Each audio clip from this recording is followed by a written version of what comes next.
Hello friends, नमस्ते। Welcome my YouTube channel Neeru Pandey love marriage. आप सभी लोगों का हार्दिक अभिनंदन और स्वागत करती हूँ। उम्मीद करती हूँ कि आप लोगों को हमारी वीडियो पसंद आएगी। जैसा कि आजकल हमारा चल रहा लव मैरिज की कहानी, तो रोना धोना बंद। रोने से इंसान होता है कमज़ोर। हालांकि जब बातें याद आती हैं तो आंसू अपने आप निकल जाते हैं, लेकिन मैं रो करके उन लोगों को खुशी क्यों दूँ जो लोग चाहते हैं कि मैं रोऊँ। इससे पहले कि मैं आगे की कहानी बताऊं, उससे पहले मैं एक आप लोगों को कहानी सुनाना चाहती हूँ। तो जल्दी जल्दी ही मैं सब कुछ बताऊंगी। आप सभी लोगों ने इस कहानी के बारे में सुना होगा, शायद जानते होंगे, लगभग सभी लोग, लेकिन उसका अर्थ और भावार्थ मैं अभी अपनी कहानी के थ्रू समझाऊंगी। तो चलिए स्टार्ट करते हैं। एक बार की बात है, एक राजा जंगल में जा रहे थे और अपने सिपाहियों के साथ वो आगे बढ़ ही रहे थे कि वहाँ पे उनको डाकुओं ने घेर लिया। वो डाकुओं से बचने के लिए आगे की तरफ भागते जा रहे थे, तभी उनको एक तोता मिला जो कि डाकुओं के ही साथ रहता था। उस तोते ने कहा, पकड़ो पकड़ो, राजा जा रहे हैं, उनके पास बहुत सारे माल हैं, पकड़ो पकड़ो पकड़ो। राजा उस तोते की आवाज़ सुन करके और घबरा गए और अपने सिपाहियों के साथ वो और तेज़ी से भागने लगे। भागते भागते वो आगे पहुँचे। वहाँ पर जब वो पहुँचे तो उनको एक और तोता मिला। उस तोते ने कहा, आइए महाराज, आपका स्वागत है हमारे गुरुदेव की कुटिया में। आपका हम अभिनंदन करते हैं। हमारे गुरुदेव के आश्रम में चलिए और कुछ नाश्ता पानी पीजिए, खाइए। राजा को बड़ा आश्चर्य हुआ। जैसा कि उस तोते ने कहा हमारे गुरुदेव की कुटिया में चलिए, वो चले गए। वो गए वहाँ पे तो उन्होंने उनसे कहा, गुरुदेव से कहा, गुरुदेव, मुझे अभी कुछ देर पहले रास्ते में एक तोता मिला था। उसने ऐसे बोला कि पकड़ो पकड़ो, इस राजा के पास बहुत सारे सामान हैं। उन डाकुओं को पीछे लगा दिया मेरे। और उसी प्रजाति का एक और जीव जो इस तरह से बोल रहा है, ऐसा कैसे हो सकता है गुरुदेव। उन्होंने कहा, हे राजन, ये तोता जो ये बोला है कि हमारी कुटिया में आइए, हमारे गुरुदेव की कुटिया में आइए, आप चाय नाश्ता पानी कीजिए, पीजिए, ये गुरुदेव के साथ रह रहा था। और जिसने कहा पकड़ो पकड़ो, सामान लेकर के राजा जा रहा है, वो डाकुओं के साथ रहता था। ये दोनों भले ही एक बिरादरी के हैं, लेकिन इन लोगों की संगत अलग है, इसलिए संगत का ही ये असर है। दोनों एक प्रजाति के होने के बावजूद भी अलग अलग भिन्न भिन्न स्वभाव के हैं। तो इस कहानी से हमें क्या सीख मिलती है, मैं अपनी कहानी के थ्रू बताती हूँ। जैसे कि मैंने अपने मैके में देखा था, हर देवरानी जेठानी में लड़ाइयाँ झगड़ा होता है, हर देवरानी जेठानी में तू तो मैं होता था। मेरे यहाँ भी होता था, कभी कभार हो जाता था अम्मा में और चाची में। अगर एक बार मैंने कोई बात सुनी, बहुत छोटी थी, और माँ के लिए कोई चीज़ कोई कहता है तो दुख होता है बहुत तेज। मुझे दुख हुआ, मैंने अपनी माँ से कह दिया कि ऐसे चाची कह रही थी। मेरी माँ ने उस बात का तूल नहीं दिया कि मुझे देवरानी ने मेरे क्या कहा। इनफैक्ट उन्होंने तूल क्या दिया, यही सब सुनो, कान लगा खड़ी रह लो, सुने खरती, बस बड़े बात में घुसल रहो और कोनो काम ना आई बा, चल भाग यहाँ से। आज के बाद अगर इधर उधर की बात सुन के आई हो, मुझसे कही, तो मुझसे बुरा कोई नहीं होगा। अपने काम से काम रखो। हमारा अम्मा हमें डांट दहनी, उन्होंने हमको डांटा। दोबारा से अगर चाची और अम्मा में कुछ हो भी, तो अगर हमारे कानों में जाए भी ना, तो हम वहाँ रुकते ही नहीं थे डर के मारे कि अगर सुनेंगे कुछ बोलेंगे तो मैं ही मार खा जाऊंगी उल्टा। तो मेरी माँ ने बचपन से ये सिखाया था कि अपने से बड़ों का जवाब नहीं देना चाहिए, अपने से बड़ों के बीच की बातों को इनसे उनसे नहीं करनी चाहिए। अगर आपसे बड़ा कोई बात कर रहा है तो आप उनकी बात को वहाँ तक ना पहुँचाएं। मैंने ये सुना था, मैंने ये सीखा था कि जवाब नहीं देना चाहिए। जैसे कि बहुत लोग हमको मायके में ये भी कहते थे, अरे मुँह चुप्पा है ईर्ष्या बस।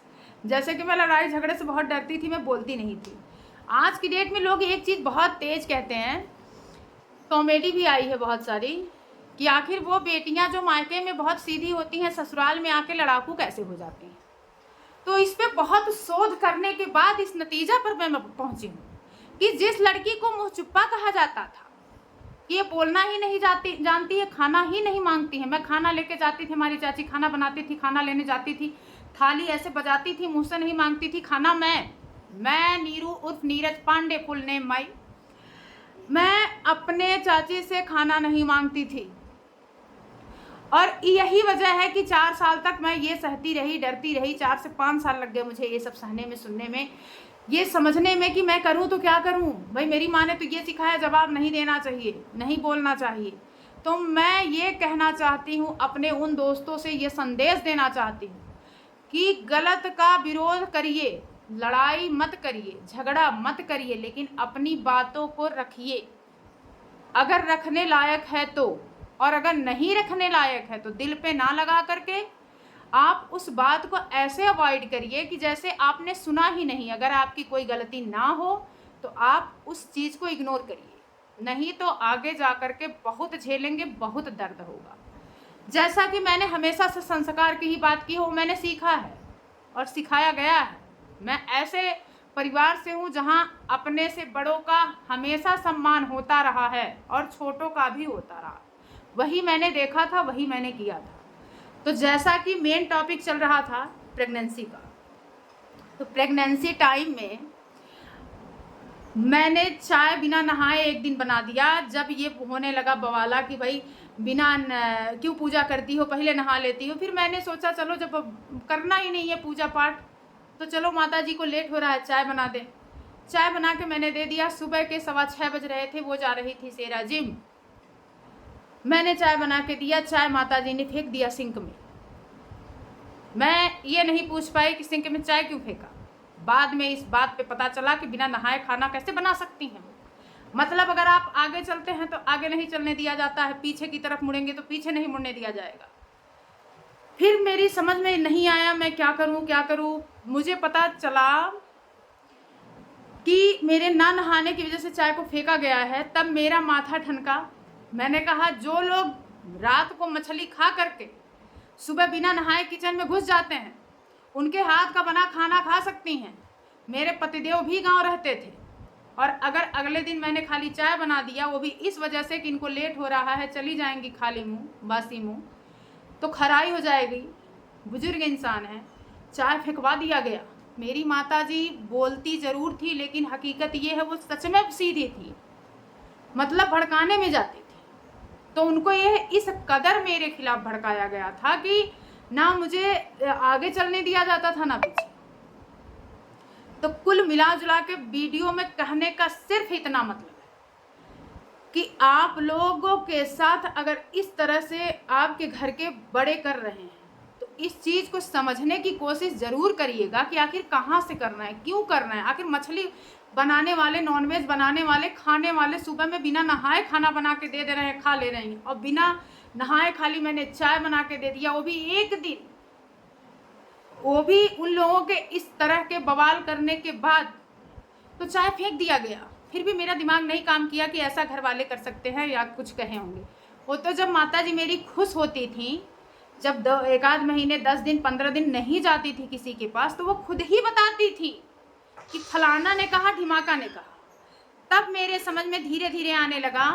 देखिए, जब हम एकदम से सेवा कर रहे हैं किसी का निस्वार्थ भाव से, और अगर परमानेंट हमारे पास है वो, तो ज़रूर वो भी सोचेगा, प्यार में तो आ ही जाएगा। तो जब मैं उनका करती थी, रहती थी परमानेंट वो, तो वो भी सोचने लगी, बताने लगी कि ऐसा हम ना आए कहले रहली, फलाने बहू कहले रहनी, फलानी कहले रहनी, मतलब वो खुद ही बताती थी। फिर धीरे धीरे मैंने भी समझना शुरू किया, लेकिन समझ के भी मैं कुछ बोल नहीं पाती थी। यही मेरी गड़बड़ी थी, कमी थी। आज का उद्देश्य मेरी वीडियो बनाने का सिर्फ इतना है कि अपनी बातों को रखिए, बिना लड़ाई झगड़ा किए, और आगे पीछे समझने की कोशिश करिए कि ये चीज़ें हो कहाँ से रही हैं। बस अगर आप अपने दिमाग को खुला रखेंगी, रोएंगी नहीं तो विचार कर पाएंगी। अगर रोएंगी तो किसी भी प्रकार से विचार नहीं कर पाती थी। मेरी गलती यही थी कि बुद्धि होने के बाद भी बुद्धि छीण हो गई थी, संस्कार होने के बाद भी मैं यहाँ संस्कार विहीन कर दी गई थी, क्योंकि मेरा दिमाग तो काम में नहीं करता था। मैं तो यही सोचने में लगी रहती थी कि मैं क्या करूं कि सब लोग खुश रहें, लेकिन ये दिमाग नहीं काम किया कि एक व्यक्ति हर इंसान को खुश नहीं रख सकता है। आप अपने कर्म करते रहिए, बाकी सामने वाले की मर्जी। चलिए रखते हैं, मिलते हैं नेक्स्ट वीडियो में। आप सभी लोगों का बहुत बहुत धन्यवाद। इसी तरह से साथ और प्यार बनाए रखिएगा। Thank you so much. Bye bye.